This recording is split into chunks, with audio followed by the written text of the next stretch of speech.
Welcome back to another technical deep dive here in the debug zone. Today we're tackling a big question and breaking it down with insights from other users. Hopefully this clears up some misconceptions and helps you get the answer you need.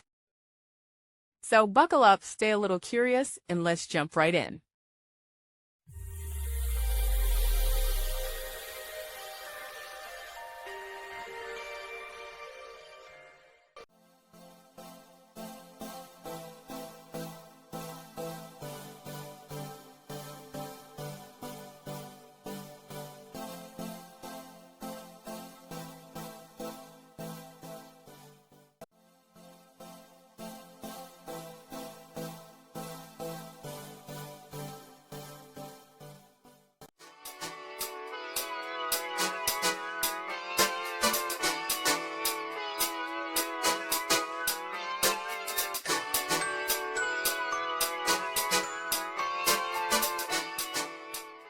And that's a wrap.